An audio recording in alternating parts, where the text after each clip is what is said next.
Hi, I'm Caroline Leavitt. I'm the co-founder of A Mighty Blaze, and today is really, really special because we have NPR's Scott Simon here to talk about his extraordinary new audiobook, Swingtime for Hitler.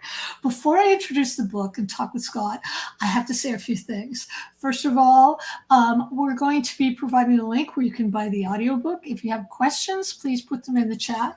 This whole conversation is going to be recorded and it will live forever in Mighty Blaze's YouTube station, so you can watch it every single day if you want, and it is indeed extraordinary. So let me give an introduction to Scott. Wow, I got to make room for that every day. Oh, Go ahead, yeah. Caroline. Yeah.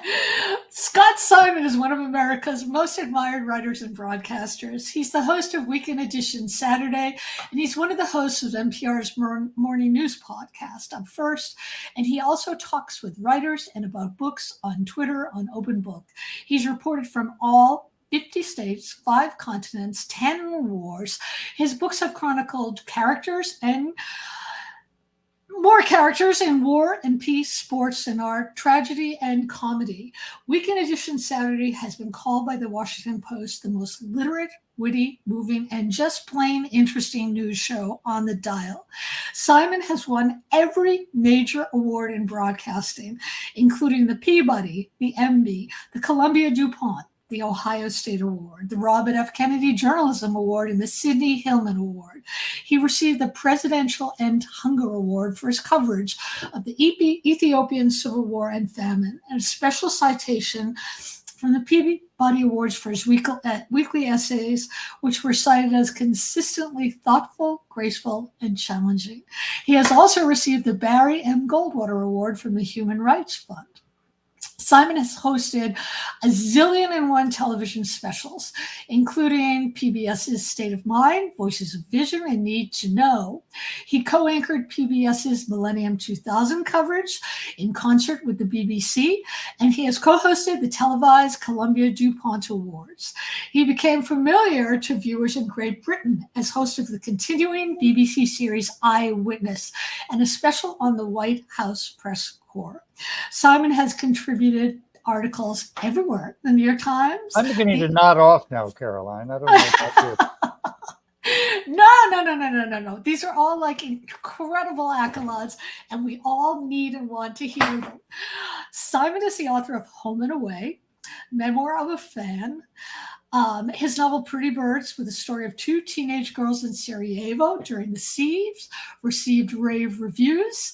Windy City, his second novel, is a political comedy. Baby, We're Meant for Each Other is about the joys of adoption. It's a wonderful, wonderful book. He tweets to 1.525 million Twitter followers.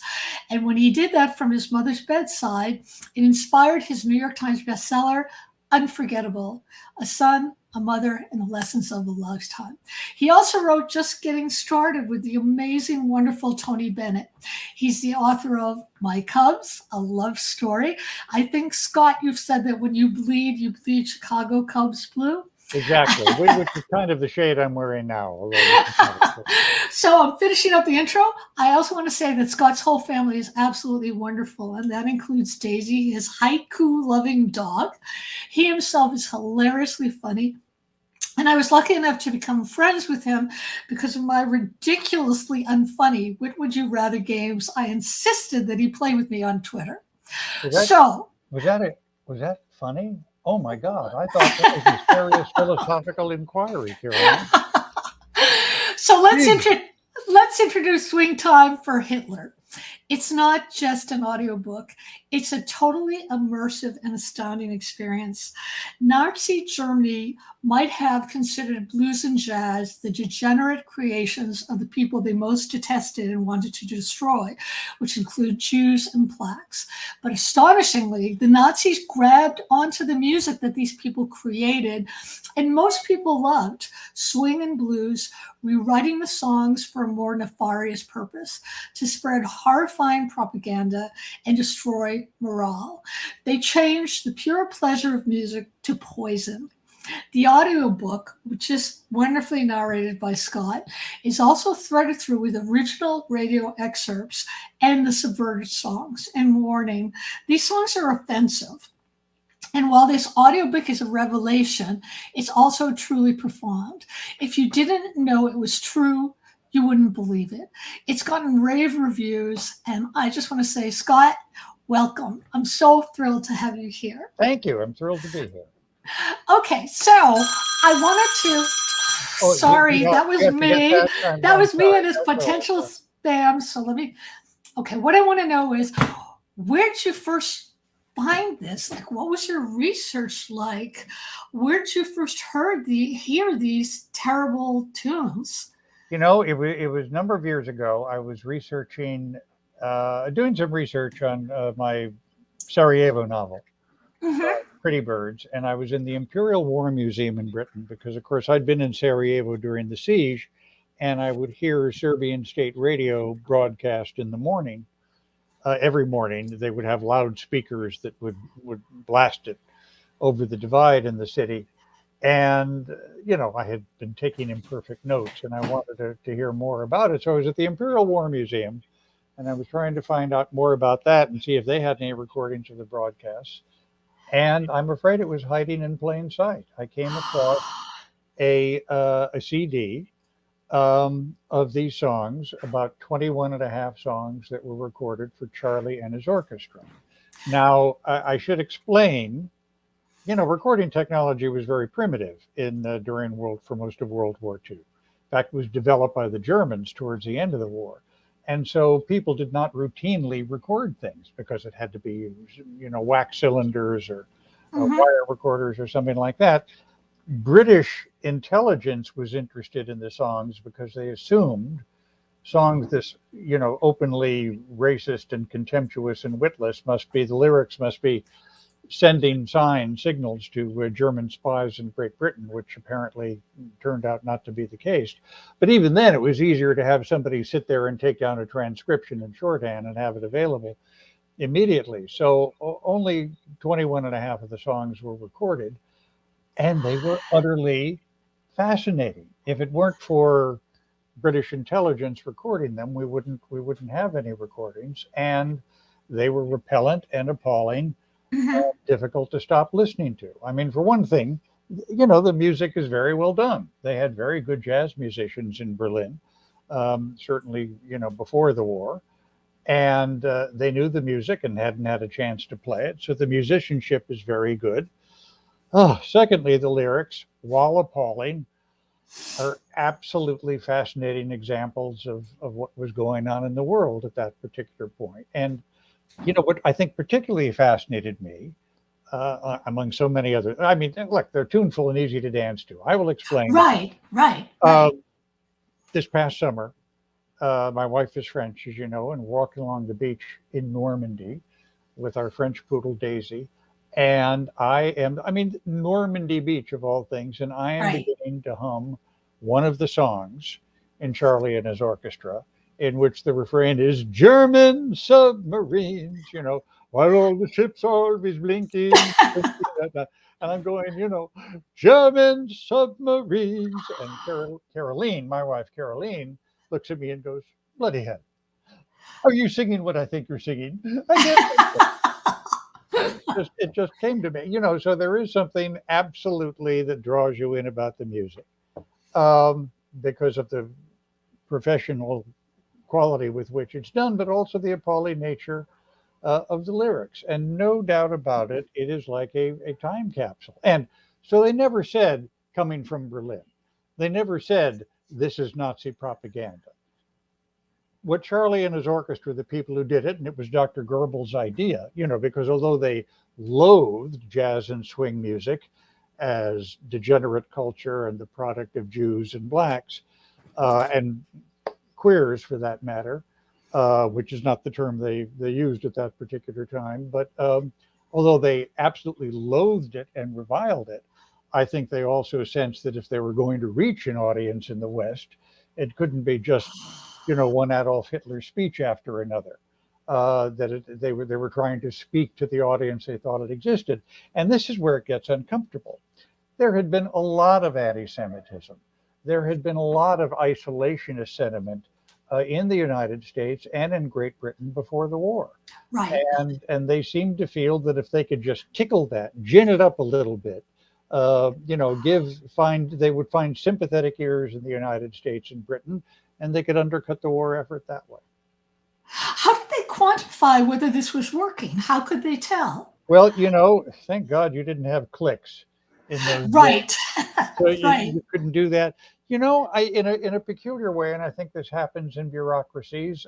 Firstly, they kidded themselves entirely about the impact that they were having. The few agents with whom they were in charge, with whom they were in contact with, would certainly say, "Oh, everybody's listening. It's absolutely amazing," and of course, which we now know turned out not to be the case. Any bureaucracy, I think, is self-perpetuating, and I felt they were doing the job, and in a peculiar way, I think that was almost not part of the effort. I mean, it was the same, and one of the people who reportedly wrote the lyrics was William Joyce, who became known as Lord Haw Haw, and he did a very polemical broadcast, Germany calling, Germany calling. And they would hear from occasional agents in the United Kingdom and say, everybody's tuned in to these broadcasts. It's amazing. You run into people talking about it on the subway, and years after the fact, you try to recover anybody with any memory of it. No, that wasn't true at all. But it was doing the job for their bureaucracy. Let's put it that way. What made the Germans finally decide that they could use it at home? Because they were telling Germans weren't allowed to listen to blues or jazz. It's interesting. They didn't aim it at home, but it turned out to be, what the law of unintended consequences. When the Nazis took over in 1933, of course, they banned jazz and swing music as part of what they called degenerate culture, along with abstract, realistic. We could go on. They also banned any radio receiver that wasn't a state radio receiver. They had something called the People's Receiver, Volkswagen, the same way the Volkswagen was the people's car. And any private radio was outlawed. They were, in fact, by official edict, purloined. And they were replaced with these state-produced radios, which the only station you could tune to was obviously one of the German state broadcasters. But there were people who held on to their old radios. They hid them. They put them in attics. They put them in basements. They put them in dirty clothes hampers. They put them in bathtubs. Because even though they supported the Nazi regime, I think they understood that they were living in an isolated atmosphere, and if they wanted to hear the truth or something like it that was about what was really going on in their country, they would have to listen to the BBC or perhaps Vatican State Radio. Let's say somebody on the other side of the divide.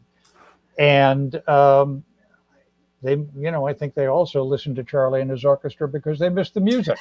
And they could be, either they would agree with the lyrics, or they were just indifferent to them and didn't understand quite what they were saying. But so the irony is that although the shows were not much listened to in the United States and the United Kingdom, they became pretty popular in Germany, of all places. Incredible. I want to talk more about Charlie and his orchestra because there's such a fascinating moral choice in there with these jazz musicians who literally had to make a pact with the devil. You could play music you loved, but you had these really horrible lyrics. And if you refused to play, then you weren't necessarily under any sort of political protection. And you could escape the concentration camps, but you had to spew the same venom that was putting people in the concentration camps. How did these people manage to do this? And how were they judged when the war was over? Well, as happens in any show business enterprise, it depends on the audience, of course. Right. It began with German musicians who had played jazz and swing music, and they had a very good group in Berlin and some in Munich.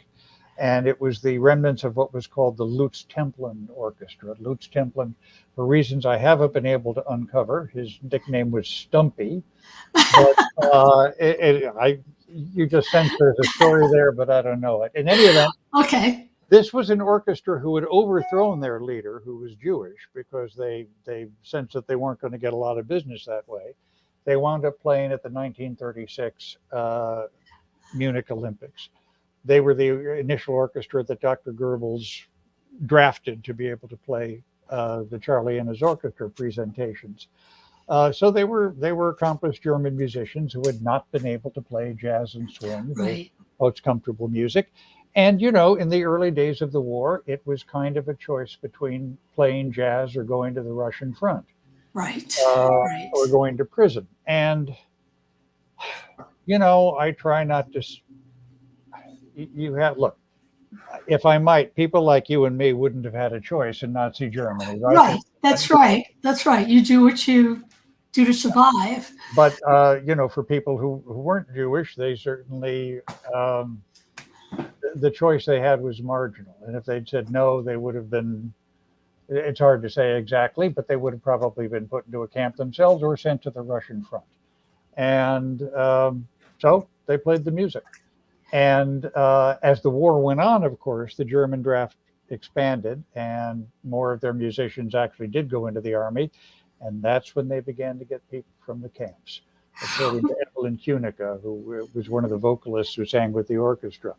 They got jazz musicians who were Jews, who were Romani, who were Polish, who were Italian, who were French. Were certainly very familiar with jazz and swing music, and it was a ticket out of the camps for at least that time.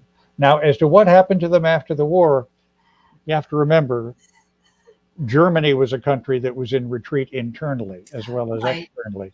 Right. So as the Allies grew closer, there was a great, you know, there was a great maelstrom of people who were trying to get out and make their own particular case. One of my favorite vignettes in the book is William Joyce, the broadcaster at Lord Haw Haw. In fact, we have the audio in the book in which Lord Haw Haw makes his last broadcast, where he is absolutely a drunken mess. And you hear that palpably in his voice. And as we know, what happens is he and the other people who were doing the broadcast scattered from that studio that was in the south of Germany, as in fact the French army drew close. And they were in the woods, and they were intercepted by a British patrol, which included two people who had been actually war refugees from Germany, who were in the Royal Army, the British Army. And William Joyce, Lord Haw Haw, of course, spoke German, and he was speaking to them in German. But even when William Joyce spoke German, they recognized his voice as William Joyce, Lord Haw Haw. So he was arrested. In fact, he was shot in his derriere in the process of being arrested, inadvertently put on trial for treason, and eventually hung. And I say in the book there are perhaps some drawbacks to having a well-known voice. But Yeah. that's a parenthetical. In any event, so they scattered, and you know they particularly post-war, this was not a good way to get a job. They'd say, "Oh, I played on German language propaganda broadcast." Right. You know, although some of them reportedly did, you know, quite well, but or at least well enough. Kurt Schwedler, who had been the principal vocalist, and I think I say in the audio book that he had a voice. He understood kind of American. He had an American accented colloquial. He sounded like one of those old unfortunate cartoons, the Katzenjammer Kids. But I think for you know, for German propaganda broadcasts, he sounded as much like an American as he could as they could possibly manage. And he actually wound up coming to the United States and just disappearing. Came in 1960 after the war. And as I note in the audiobook, one of the things about a free society is that you can disappear, can't you? Right. Which is something that wouldn't have happened in Nazi Germany. My old friend Tony Bennett remembered, because one of the starts, he had 2 or 3 starts in show business. He played, or he sang, Tony sang with American orchestras that were formed during American occupation in Germany. And of course, they had to rely on German musicians in many ways. And, you know, Tony said absolutely he played with some people who confessed that they played on German propaganda broadcasts, including this crazy thing called Charlie and his orchestra. But as Tony said to me, they didn't want to talk about it too much, or else they'd wind up on the wrong end of a rope. So Yeah, I think that's something that sort of kept the story in for years too. that's incredible. I want to move on to Tokyo Rose. You actually met her, and her story is a tragedy. It is a tragedy, Tell and it. and, and Tell we us should about it. we should explain there was not actually a Tokyo Rose. Right. Tokyo Rose was a name that American and some Australian servicemen put on the voice of any female announcer over Japanese state radio, Radio Tokyo. Was one of 8 or 9 women, and they actually referred to themselves as being Orphan Anne, kind of like Orphan Annie, the comic strip. Right. And it was U.S. servicemen overwhelmingly that called this voice Tokyo Rose. Iva Tagore, whom I met later in life, uh, was an American student, American-born student from Northern California, who was caught up. She was in Japan studying and staying with her family, Japanese family, obviously. Pearl Harbor occurred. She couldn't get back for all the obvious reasons. She needed to support the family, help support the family. So she wound up, they were hiring at Tokyo State Radio. She obviously spoke English. Somebody noticed that she obviously had an American accent and thought, oh, you'd be perfect for this. So she became one of the broadcasters. And when U.S. service people came to Tokyo after Hiroshima and Nagasaki, a lot of the American servicemen wanted to meet Tokyo Rose. They didn't want to try her for treason. They liked her. They liked her. The very pleasant memory of the war. They thought Tokyo Rose was neat. And of course, Iva Tagore was American. She understood celebrity culture, so she posed for pictures. She signed autographs. There were a couple of pictures of her signing autographs for American GIs. Post-war American occupation government, headed by Douglas MacArthur, saw no reason to prosecute her. But when she came back, tried to come back to the United States, she was caught in the grip, there's no nice way to say it, of anti-Japanese prejudice, anti-Asian prejudice. And she was put on trial for treason and ultimately convicted of one count, acquitted of all others, and served 6 years in prison. It's absolutely appalling. It is appalling. It's so tragic. It's absolutely tragic. So years later, so she gets out of prison. Her family had been in one of the internment camps in Northern California, and her family had decided, look, we were put in an internment camp. There's no need to hang around Northern California. So they moved to Chicago. And I'll explain parenthetically that I grew up on the north side of Chicago, went to Senn High School with a lot of kids who were from Japanese American families. And the experience of the internment camps was part of their family. In any event, they opened Tagore Mercantile Exchange, which was a paper goods store. Little cat vases and parasols, paper that you could put into like rum drinks and that sort of thing. And some very good wrapping paper and paper products, handmade paper products. And I was a long-haired student radical. My hair was dark then, Caroline. I actually had a mustache. Oh You did? Oh, I need a picture. But in any event, I long-haired student radical, ran an underground newspaper, and I marched up and down Clark Street and would try and get ads from anybody, including Tagore Mercantile. And it wasn't until I was in physics class with my physics partner, Paul Hashimoto, and there was a copy of the paper there, and he pointed to the Tagore Mercantile Exchange ad, and he said, "You know who that is, man? That's Tokyo Rose." All right, so Paul informed me. You didn't have the internet in those days. I couldn't look it up. My wife said to me, I cannot believe you, young student journalist, you didn't ask Iva Tagore about what happened. And no, I didn't. And if I can explain this, at Senn High School on the north side of Chicago, there were kids from backgrounds all over the world. They used to call us the United Nations High School. There were a lot of kids from Japanese American families. There were a lot of kids from Jewish American families. In fact, the only time I ever saw a tattoo on somebody's arm, my classmate Michael Bauer, who later became a gay political activist in Chicago, very active and integral to the success of Mary Laurie Lightfoot. First time I ever saw a tattoo on somebody was his parents when they would, push drinks or potato chips across from us after school in their apartment. And they had been in the camps. And there was this kind of unspoken affinity, not to in any way compare Manzanar with Auschwitz and Dachau, because I don't think anybody did. But there was this affinity between Japanese American families and Jewish families. Look, it wasn't that far after World War II, Right. 20 some years. And the thought was, look, it was a terrible experience. We're lucky to be alive. Let's not talk about it. Or as people would say these Right. days, let's not go there. Right. So it did not occur to me to ask her. I just thought, look, she was an advertiser. I mean, I didn't, and in fact, over the years, she turned down many, many opportunities to be interviewed. The only one I know, and years later, I wound up working for our local Chicago congressman, Sidney Yates, a Chicago Democrat, and he was among those people in the House that were working to get her a presidential pardon, which was ultimately signed by President Ford, Gerald Ford, in his last day in office.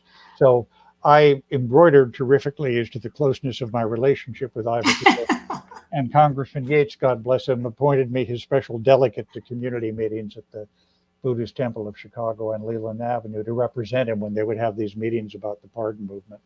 And she had no memory of meeting me as a long-haired student radical. I was wearing a blazer at that Well, how could she forget you? But in any event, so I always just felt a kind of personal blessing to have been even that close to the story. I liked it very much. Right. I have one last question, which is, it has to do with, in your book, in the audiobook, you said, I'm not inclined to call AI advances yet. Yeah. I agree. I find AI terrifying because how do you know what's really true? I mean, you don't need to, like with Nazi propaganda, you can sort of tell, but with AI, you can't. They could take your image and have you spouting that propaganda, and if it looks like you and sounds like you and it's so perfected. So how worried should we be, do you think, and what can we do about it? I don't have the absolute fail-safe answer. I think we should be very worried about it. I think it's possible. You could, in theory, and God forbid it's not just in theory, you could conjure up an AI Elvis Presley to tell people that the 2020 election was stolen, or or they shouldn't have the COVID vaccine. Right. And there are some people who will believe it because, after all, Elvis Presley is still alive, right? Yeah, he lives next door to me. Why am I not surprised? Well, if he lives next door to you, who's that guy at the end of the hall here? Well, all right. In any event, and I think we should be very worried about that. Which is why I don't, I apply a phrase like advances. No doubt there's a lot that this technology can help us accomplish or can accomplish on its own, God forbid, that can assist mankind. But as I think I say in the audiobook, we probably don't need another lesson from history that the first people to deploy some of these magnificent advances aren't necessarily the ones who've thought through all the moral and, for that matter, real life and practical implications of it. And it worries me absolutely a lot, because I think what we call part of the whole idea of Charlie and his orchestra, they never said we're coming from Berlin. They never said we are not. Right. The whole idea was to kind of insinuate themselves into the American style of a variety show, to play these popular songs and then have somebody who was really engaged in listening think, maybe they'll have Bing Crosby on next. Maybe they'll have Doris Day on next. Maybe Billie Holiday's going to sing a tune. And they were trying to present themselves as something coming from the heartland. And I think the kind of propaganda in the future that we're going to have to worry about is absolutely going to have that stamp and signature. It's going to be forces that take absolutely very familiar symbols, very familiar figures, very familiar personalities, and try and insinuate something new and treacherous within them that will fool at least some of us. And I worry about that an awful lot. So do I.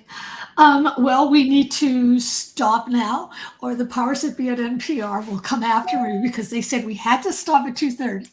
But I want to thank you so much for being here, Scott. I want to thank you for that extraordinary audiobook. It's just everybody out there. This is really necessary listening. It's profound. It's provocative. You really need to listen to it. And I want to thank everybody who's listening to this. And remember, you can rewatch this on A Mighty Blaze on YouTube.